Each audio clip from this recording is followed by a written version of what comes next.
디지털, 온라인 다 좋은데 아이가 정말 사람의 관계를 배우기에는 모자라지 않나요? 세상의 모든 것들을 다 탐험할 수는 없어요. 기존에 하던 대로 하면은 살아남을 수 있는 세상에 살고 있습니다. 격변의 변화의 시기를 살아가고 있습니다. 어느 한 가지가 더 맞는 답은 없어요.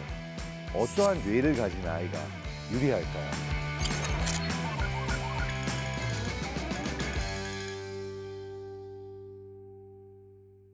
요즘 보면 세상이 너무나 빠르게 변하고 있죠.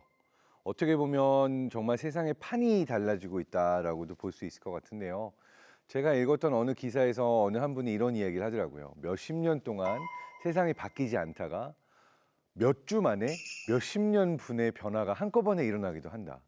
그래서 세상의 변화가 점점 빨라지고 있는데 그렇다면 이 세상 속에서 우리의 아이들은 어떻게 키워야 할까요? 그리고 이렇게 빠르게 변하는 세상 속에서 어떠한 뇌를 가진 아이가 유리할까요? 이러한 질문들에 대해서 이야기를 해보고자 합니다. 우리가 인공지능 알고리즘을 트레이닝 시킬 때도 exploit, explore, trade off라는 게 있어요. 그러니까 쉽게 말하자면 이게 내가 이미 알고 있는 지식이 있죠. 이것만 시험 문제에 나올 문제들이야. 이것만 다 공부하면 시험 잘 볼 수 있어. 진짜요? 그래, 이것만 공부해. 라고 하고 그것만 공부하는 게 exploit 전략이라고 할 수가 있고, explore 전략은 뭐냐면 뭐가 시험에 나올지 몰라요. 그러니까 나는 넓게 공부해야 되는 거예요. 그래서 우리가 공부할 때도 이 둘 사이의 전략 배분을 적절히 하는 게 필요한데, 너무나 재미있는 거는 인공지능에게 학습을 시킬 때도 마찬가지고요. 얼마만큼 새로운 것들을 받아들일 수 있는 알고리즘으로 가느냐, 아니면 알고 있는 것들을 기반으로 더 진화하게 만드느냐. 그리고 마찬가지가 인류가 초기에 진화하던 당시에도 우리의 유전자 풀 안에도 있다라고 이야기를 해요. 그러니까 이게 참 어려운 문제인데요. 어느 한 가지가 더 맞는 답은 없어요. 왜냐하면 우리가 인류가 진화해오던 시기를 보면 어떤 시기에는 풍요로웠어요.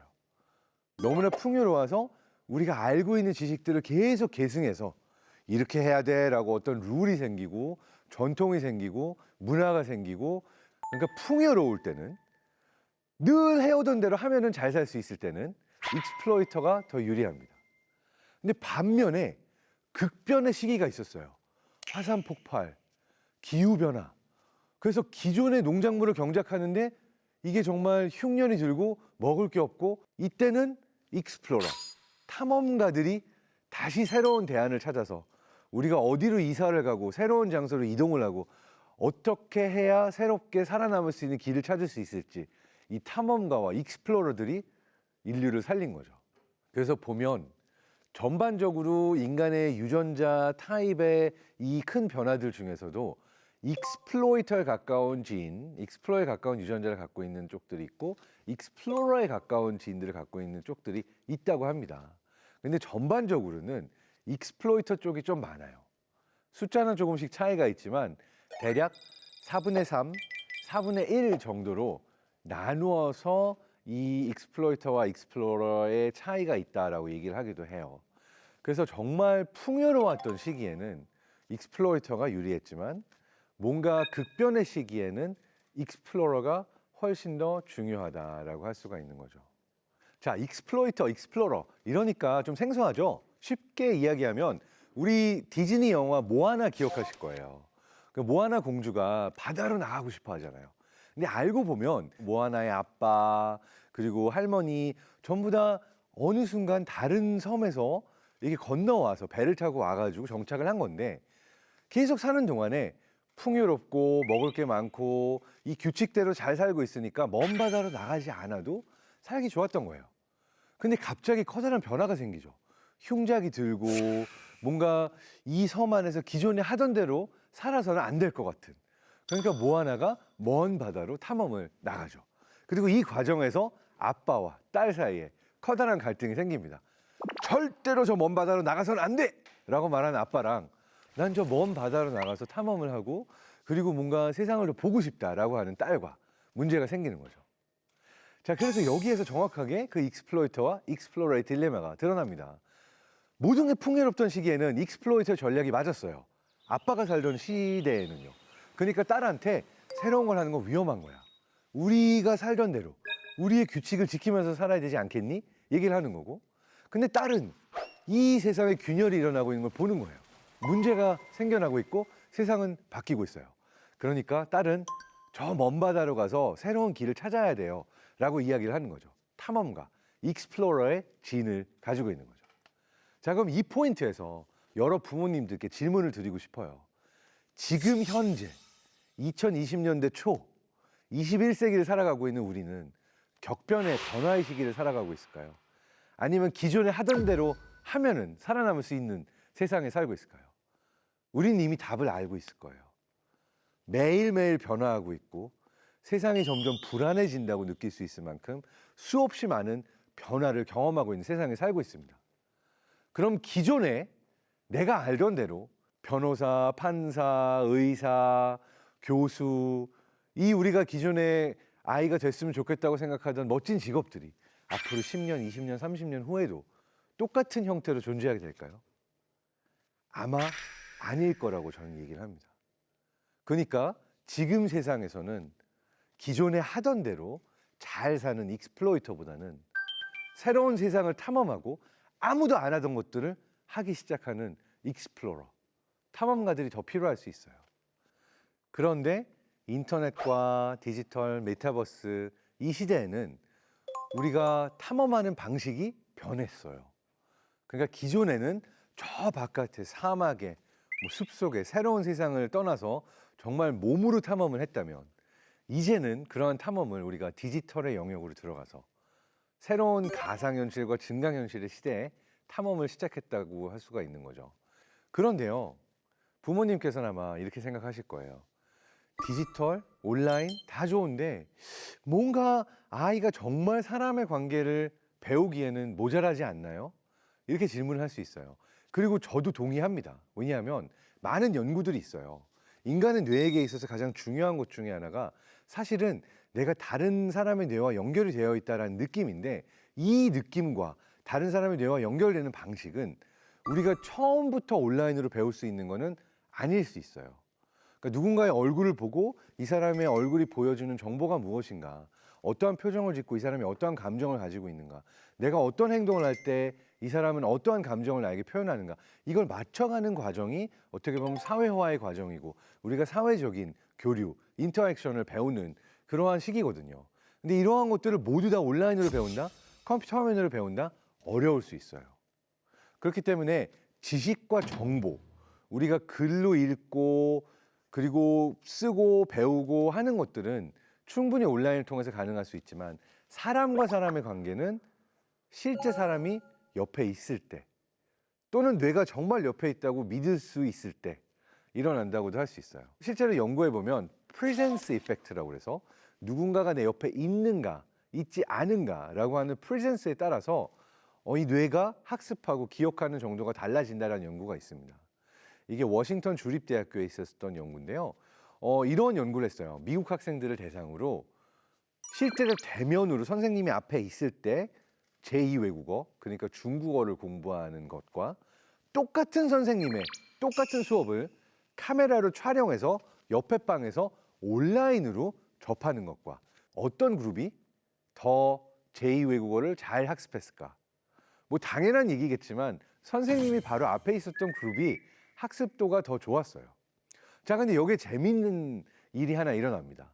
두 번째 실험에서는요, 두 그룹이 있었는데 두 그룹 다 온라인으로, 영상으로 선생님의 수업을 들었어요. 한 방에는 여러 명의 아이들이 같이 들어가서 수업을 들었던 거예요.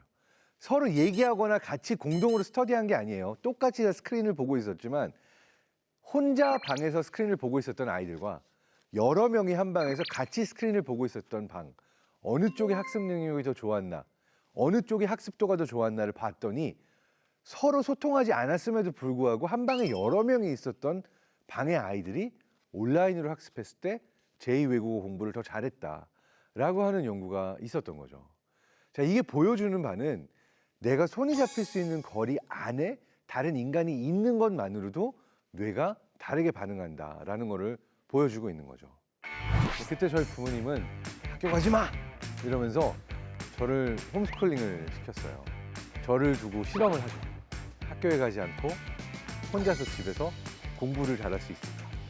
국민학교 과정을 졸업할 때쯤 고등학교 아이들이 보는 수학의 정석을 봤고요. 경기도 수석으로, 전국 2등으로 검정고시를 중학교 과정을 졸업을 했어요. 제가 좋아서 공부를 했어요. 근데 그렇게 행복하지는 않았던 것 같아요. 굉장히 외로웠어요.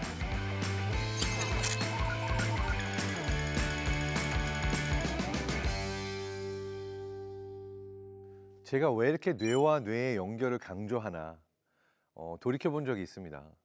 거기다가 이제 사람들한테 물어보면 저보고 참 말을 많이 한 투머치 토커라고 하더라고요. 그런데 제 어린 시절을 돌이켜 보면요. 지금과는 상당히 다른 모습이었어요. 그 이유는 제가 거의 9년 정도 혼자서 홈스쿨링이라는 걸 했기 때문이에요. 저는 독일에서 태어나서 어린 시절을 보내고 그리고 86년도에 한국에 돌아와서 그 당시에 국민학교에 입학을 하게 돼요. 근데 일단 문화 충격도 컸지만 어린 시절 그 학교를 다닐 때 좀 안 좋은 경험들도 많이 했었어요. 체벌이라든지 아마 저랑 비슷한 세대는 다 경험했을 거라고 생각이 됩니다. 근데 그때 저희 부모님은 학교 가지 마!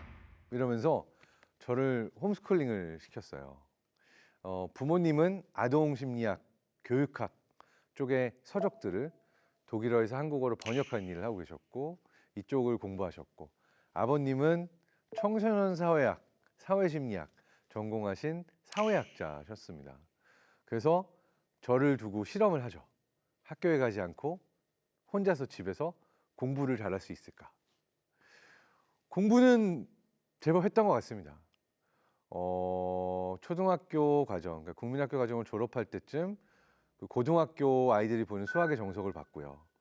그리고 검정고시를 봐서 초등학교 졸업하자마자 바로 다음 해에 경기도 수석으로 전국 2등으로 검정고시를 그 중학교 과정을 졸업을 했어요. 그래서 부모님은 제가 15살이 되기 전에 빠르게 고등학교 검정고시까지 보고 다 월반해서 대학교에 가기를 원했고요. 저는 어렸을 때 5개 국어, 프랑스어, 독일어, 영어, 한자, 라틴어 이런 공부까지 하고 엄청나게 많이 책을 보면서 뭔가 이렇게 상아탑 안에서 혼자서 많은 공부를 한 똑똑한 아이로 자라났습니다. 그런데 학교를 안 가면 친구가 없어요. 그러니까 이야기를 하거나 같이 놀 사람들이 많이 없고요. 그런데 돌이켜보면 이 10대가 굉장히 특이한 10대였지만 그 10대 때 제 얼굴을 보면 그렇게 행복한 얼굴의 사진이 거의 없어요. 굉장히 항상 말없이 되게 진지한 표정을 짓고 있는 그런 사진들이 많이 남아 있습니다. 그리고 제가 돌이켜봐도요, 책을 읽을 때, 공부할 때는 좋았거든요. 제가 좋아서 공부를 했어요. 근데 그렇게 행복하지는 않았던 것 같아요. 그러니까 너는 10대가 행복했니? 그러면 행복하지 않았어요. 굉장히 외로웠어요. 내가 남들보다 수학 문제를 잘 풀고 아는 게 많다라고 하는 것이 결코 그렇게 나를 더 행복한 청소년으로 만들지는 못했던 것 같아요. 그러다가 이제 사춘기에 들어서면서 집에 여러 가지 변화가 생겼어요. 그 당시가 IMF 시기이기도 했고 경제적으로도 저희 집도 타격을 크게 입는 일이 있었고 가정 불화도 생겼고 부모님도 심리적 부담을 많이 겪던 시기였고 그래서 그냥 집을 나가서 노숙자들과 함께 서울역에서 이렇게 교회에서 주는 음식을 먹으면서 2주 정도 노숙하기도 하고요.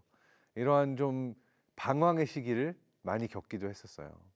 그래서 어떻게 보면은 굉장히 똑똑하게 키우려고 하다가 굉장히 많이 빗나간 불량 청소년의 길을 가다가 그리고 나서 어느 정도 밸런스를 찾고 나서 고등학교 때부터는 일반 고등학교에 진학을 했어요. 그리고 그때부터 저를 기억하는 친구들은 쟤는 참 말이 많은 사람 사귀기를 좋아하는 그래서 그 당시 서클을 5개를 만들고 과학반, 음악반, 뭐 인터넷반 해가지고 서클 5개를 막 만든 아이였어요. 그러니까 뭔가 고등학교 때는 그 이전에 9년 동안 쌓여왔던 사람에 대한 그리움이 계속 해소를 하려고 했던 저도 모르게 이 반동의 시기였지 않나 생각이 돼요. 그래서 심지어 그 과학반 하나로 만족을 하지 못하고요. 스케일을 키워서 전국의 과학 서클 50개를 모아서 전국에서 50개 과학반이 모이면은 전세 버스 20대를 대절해서 저기 천체 관측을 가고 섬으로 가고 뭐 로켓 발사 대회를 하고 이런 전국 고등학교 과학 서클 연합 활동도 했고요. 그러다가 어머니께서 돌아가시면서 그냥 제대로 된 공부를 했으면 좋겠다 이래서 다시 유학을 가서 다시 독일로 돌아가서 그때부터 생물학 전공하고 뇌과학 전공하고 독일과 미국을 오가면서 공부하면서 지금의 어떤 공부를 하게 됐는데요. 제가 어렸을 때 똑똑했으면 좋겠다고 생각하던 어머님이 그냥 얘가 잘 뛰어놀고 애들하고 잘 어울리는 행복한 아이가 됐으면 좋겠다라고 생각하셨으면 어땠을까 생각을 하면서도 아들이 둘이 있거든요. 근데 이 아들을 보면서 이 아이가 말을 빨리 배웠어요. 걷기도 빨리 걸었어요. 그래서 첫째 아들은 9개월에 걷고 둘째 아들은 8개월 때 걷기 시작하고 아니 이게 가능해 할 정도로 너무 뭐 가르쳐주면 처음에 빨리 배우는 거예요. 그래서 첫째 아들과 함께 제가 박사과정 할 때 아이한테 얘는 독일어도 배우고 한국어도 배우고 나처럼 다개국어를 배우게 하자라고 생각을 해서 집에서는 한국말, 유치원 가서는 독일말 배웠고요. 그러다가 이사를 가서 새 동네에서는 글쎄 유치원에서 중국어, 불어, 뭐 선택 과목에서 또 다른 언어를 배울 수가 있는 거예요. 영어. 그래서 잘 됐다. 그러면 아예 3개 국어로 한국어, 독일어, 영어까지 배우자 이랬는데 한동안 아이가 아무 말도 안 하고 손짓으로만 표현을 하더라고요. 근데 제가 아내한테 엄청 혼났어요. 엄청 혼났어요. 얘가 말을 안 하고 입을 다물고 이러면서 막 손으로만 말하기 시작하니까 이게 너무 과했다라고 해서 저도 그때 굉장히 반성을 했습니다. 나도 모르게 내 아이가 조금 더 배웠으면 좋겠다라고 너무 욕심을 낸 것 같아서 그때 굉장히 후회를 했고요. 그 다음부터는 그냥 이 아이가 다른 아이들하고 행복하게 잘 뛰어놀 수 있고 그리고 남들 하는 것만 같이 잘할 수 있는 정도만 되면 좋겠다. 이걸 목표로 키우고 있습니다. 제 인생사를 짧게 말씀드리긴 했지만 말씀드리고 싶은 건 이거예요. 부모님은 저를 똑똑하게 키우고 싶어 하셨어요. 그리고 어떻게 보면 부모님의 그런 욕심 때문에 많은 책을 읽고 지금 그러한 것들이 자양분이 됐을지는 모르겠어요. 근데 이 과정에 있어서 위험했던 시기가 사실 많았어요. 나는 도저히 안 되겠어요. 이렇게 지금 이 상태로 행복하지 않아요. 이 표현을 하기 위해서 가출까지 하고 이 과정에서 부모님은 상당히 꿋꿋했어요. 이 시기만 지나면 된다. 다 잘했는데 왜 지금 그러냐. 그러니까 어떻게 보면 제 그 SOS의 목소리, 저는 이대로 너무 힘들고 너무 불행해요. 이 얘기를 들어주시지 않았던 것 같아요. 끝까지. 그래서 결국은 부모님과 다른 길을 걸어가기 위해서 모아나처럼 부모님에게 반항을 하고 집을 나가고 결국 나중에는 그냥 독일로 다시 유학을 가고 하는 그런 행동을 하게 됐던 것 같은데 최근에 다른 분들하고 이야기를 하면서 와 부모님이 정말 잘 키우셨네요 이런 이야기들 많이 듣는데요. 근데 그때마다 하는 이야기는 아니요, 저는 부모님의 지나친 헌신이 약간 집착 같았고 저의 10대가 불행하게 만들었다라고 생각합니다 라는 얘기들을 공통적으로 하시더라고요. 그래서 들으면서 뭔가 저뿐만 아니라 굉장히 많은 사람들이 자신의 삶을 살기보다는 엄마 아빠가 원하는 삶을 살아왔던 것이 아닌가라고 느껴졌어요. 전 이게 공통적으로 어떻게 보면 우리를 모두 다 똑똑하게 키우고 싶으셨던, 그리고 어떻게 보면 거기서 성공하셨던 부모님의 그런 바람이 지금의 이 많은 똑똑한 사람들을 만들어낸 것이 아닌가라고 생각이 되는데, 근데 거꾸로 우리 모두가 마음속에 아픔이 좀 있어요. 이 아픔이 있고 구멍이 있고 이렇게 행복하지 못해요. 근데 이걸 어디 가서 말하지도 못해요. 우리 부모님에 대해서도 내가 엄마 아빠 때문에 너무 힘들었어 이 얘기를 어디 가서 못해요. 죽을 때까지 그냥 품고 안고 가는 거예요. 엄마 때문에 내가 얼마나 힘들었는지 알아? 이 얘기 못 하거든요. 그냥 늘 밖으로 말할 때는 우리 어머님이요 좋은 분이셨고요. 늘 저를 위해서 헌신하셨어요. 이 이야기만 서로가 서로에게 보여주고 있어요. 아름다운 이야기들만.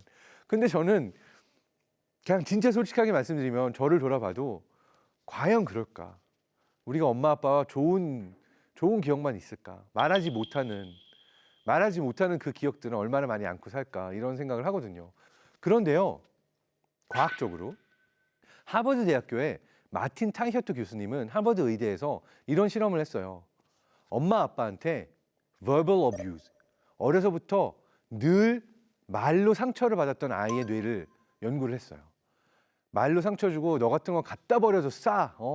너 같은 쓰레기 같은 아이 때문에 내가 얼마나 너 키우는지 힘든지 알아. 이런 상처 주는 이야기들을 계속 듣고 자랐던 아이의 뇌. 그리고 누구랑 비교를 했냐면 성폭행을 당해서 강간을 당해서 정말 PTSD가 오고 트라우마가 온 정말 끔찍한 일을 당하셨던 분들의 뇌, 그리고 실제로 폭력을 경험해서 마음의 상처를 얻었던 이런 트라우마가 있었던 분들의 뇌랑 비교를 했는데 말로 상처를 받았다고 상처를 안 받은 게 아닌 게 뇌가 보여주고 있는 트라우마가 같았다라고 얘기를 해요.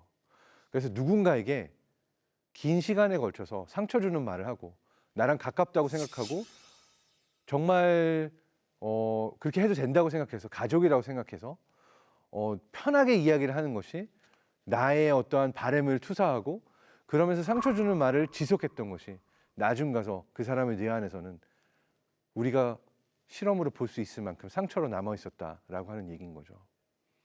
그 부모님의 의도는 모르겠어요. 정말 이 아이가 누구한테 맞은 것처럼 성폭행을 당한 것처럼 그런 트라우마를 겪었을 거라고 부모님이 생각하고 그런 이야기를 하진 않았겠죠. 부모님이 이 아이에게 정말 폭력을 가하고 싶어서 그런 말을 하진 않았을 거예요. 다 네가 잘 되는 걸 원해서, 네가 잘 됐으면 좋겠어서, 이 각박한 세상 속에서 너가 좀 잘 살아남길 원해서 이렇게 말씀하시겠죠. 그렇지만 그 아이의 뇌는 그 상처를 트라우마를 가지고 있는 아이가 됐다라고 할 수가 있는 거죠. 그래서 그 아픔을 우리가 받고 지금의 부모님들께서 아이에게 다시 전달하고 있지는 않나 질문을 드리고 싶어요. 내가 부모님의 기대, 똑똑한 아이가 되고 싶어 하는 똑똑한 아이가 됐으면 좋겠어라고 하는 기대를 다 못 이룬 거를 나는 더 하드하게 내 아이가 그렇게 됐으면 좋겠다라고 주고 있는 것이 아닌가. 근데 그거는 훨씬 더 아픈, 마음이 아픈 상처를 가진 아이를 만들 수도 있는 것이다. 그래서 심리학에서 자기결정 이론이라는 게 있어요. 이 자기결정 이론에 따르면 인간이 행복하기 위한 기본 요소들은 정해져 있다라고 얘기를 하거든요. 우리의 뇌는 지난 수만 년 동안 거의 진화하지 않았다라고 얘기했잖아요. 그러니까 진화했더라도 많이 진화하지 않았습니다. 그렇기 때문에 어떻게 보면 수만 년 전에 사람을 행복하게 하던 것과 지금 우리를 행복하게 하는 것이 그 근본에 있어서는 크게 다르지 않을 수 있어요. 그래서 심리학에서 자기결정 이론이라고 하는 데서는 우리가 행복하기 위해서 세 가지가 필요하다라고 이야기를 합니다. 첫 번째는 바로 자율성이에요. 내가 온전히 나의 의지로 선택해서 살 수 있는 삶, 이게 행복하기 위한 첫 번째 조건이고요. 두 번째는 성취감입니다. 그러니까 내가 처음에는 잘 못하더라도 계속해서 연습을 하고 배워나가면서 내가 처음에는 이렇게 말을 못했는데 이제는 말달리기를 잘하네. 스스로가 발전하는 모습을 보는 성취감. 이것이 우리를 행복하게 하고요. 그리고 세 번째, 내가 누군가한테 소중한 존재다. 내가 누군가에게 의미 있는 존재다라고 하는 연결감. 그래서 자율성, 성취감, 연결감. 이 세 가지가 우리를 행복하게 하는 데 있어서 굉장히 중요한 핵심이다라고 얘기를 하거든요. 근데 저는 이 메타버스와 디지털 세상 속에서도 바로 이 세 가지가 가장 중요한, 수만 년 전이나 지금이나 우리에게 가장 중요한 것이 아닌가라고 생각을 해요. 우리 어머님, 아버님들 아이가 게임에 중독이 됐다 걱정하시죠. 실제로 게임 중독은 심각하게 진행이 될 수도 있어요. 그런데 아이가 왜 게임에 중독이 되는지를 한번 우리 질문해 볼까요? 아이가 실제 세상 속에서 자율성이 많이 있나요? 자기가 하고 싶은 공부하고 놀고 싶을 때 놀 수 있나요? 아니에요. 그리고 아이가 성취감을 느끼기도 어려워요. 반에서 1등 되는 게 쉬운가요? 엄청 노력해도 등수 하나 올라가기 어렵잖아요. 그리고 연결감. 늘 공부하고 거기다 지금은 코로나19 이후에 이렇게 외로운, 어떻게 보면 학교도 가지 못하는 시기가 있었는데 아이는 외롭습니다. 자, 그런데 게임 속 세상에서는요. 내 캐릭터 내가 결정해요. 자율성 주어지죠. 레벨업 너무나 잘 돼요. 성취감 좋습니다. 나랑 똑같이 게임한 친구들하고 길드에서 놀아요. 연결감 주어지는 거예요. 자, 그 얘기는 게임이 문제가 아니라 실제 세상 속에서 아이가 행복할 수 있는 이 자율성과 성취감과 연결감이 제대로 주어진다면 아이는 온라인 세상 속에서만, 게임 속에서만 행복해하지 않을 거예요. 게임이 문제가 아니라 아이가 행복하기 위한 요건들이 충족이 되었는가, 이 질문을 꼭 해야 된다라고 생각을 합니다. 너무 큰 이야기라서. 그렇다면 아이가 행복할 수 있는 조건들을 어떻게 주냐, 너무 어렵다 할 수도 있죠. 하나하나 하면 됩니다. 아이와 함께 새로운 무언가를 해보세요. 자전거를 같이 타고. 그러면 우리가 무언가를 같이 하는 순간 뇌가 연결이 되기 때문에 연결감이 주어지고요. 그리고 무엇을 배울지, 이번 주말에는 아이와 함께 뭘 할지 그 선택은 아이가 하게 해주세요. 그러면 아이는 자율성도 느끼죠. 이러한 것들을 주기적으로 해서 아이가 익숙해지면 아이는 주말에 엄마 아빠와 보내는 시간이 행복할 겁니다. 그렇게 되면 그 시간 동안 게임을 하려고도 하지 않을 거예요. 그래서 저는 여러분에게 이렇게 질문을 드리고 싶어요. 똑똑한 아이를 원하세요? 근데 똑똑한 아이가 아니라 행복한 아이를 원하신다면 그렇다면 무엇을 해야 될까요? 행복하기 위해서는 다른 사람들과의 관계를 열 수 있는 사람, 그리고 관계가 좋지 않을 때 그 관계를 해결할 수 있는 사람, 그러니까 사회성이 좋은 아이가, 사회적 지능이 높은 아이가 더 행복해집니다. 저 같은 경우는요, 지금은 어렸을 때 하던 것만큼 수학 문제를 잘 풀지 못해요. 과학자임에도 불구하고 수학 천재 이야기를 듣던 어렸을 때의 저와 지금의 저를 비교하면 아마 어렸을 때의 저가 훨씬 더 문제를 잘 풀 거예요. 그런데 고등학교 때 막 서클 활동하고, 그리고 전체 600명 중에 400등 미만, 점수가 좋지 않은 아이였음에도 불구하고 어느 때 제가 웃는 사진이 훨씬 많고 훨씬 행복했냐? 서클 활동하고 이렇게 활발하게 활동하고 막 정말 친구들을 많이 만나던 이 시기부터 여러분이 지금 보시는 것처럼 저 사람은 밝아 보인다, 행복해 보인다, 이러한 느낌을 주는 사람으로 변했어요. 똑똑한 아이가 아니라 행복한 아이를 만들려면 이 행복한 아이는 다른 사람들과의 관계를 잘 가져갈 수 있는 아이가 되면 어떤 세상 속에서도 이 아이는 행복한 아이가 될 수 있을 거예요. 왜냐하면 세상은 바뀌어서 지금의 공식이 통하지 않아요. 시험 잘 본다고 학교 좋은 데 들어갔다고 이 아이가 평생 동안 행복할까요? 이 아이가 들어간 좋은 학교가 10년 후에는 없을 수도 있어요. 10년 후에는 지금의 초중고 제도와 대학교 자체가 다 바뀌었을 수도 있어요. 그러면 새로운 세상 속에서 내가 배운 대로 잘했던 아이는 어떻게 해야 되지? 우울해지고 불안해지고 힘든 아이가 될 수 있습니다. 힘든 어른이 될 수 있습니다. 그래서 저는 오늘 마지막 문장은, 이 강연의 마지막 문장은 이렇게 가져가고 싶어요. 똑똑한 아이보다 오뚜기 같은 아이가 행복하다. 쓰러져도 다시 일어날 수 있고, 쓰러져도 다시 일어날 수 있고, 그리고 다시 일어날 수 있다는 거는 늘 내 주변에 손을 내밀어줘서 같이 일어날 수 있는 사람이 있는 아이가 행복한 거죠. 공부 잘하는 거 중요하죠.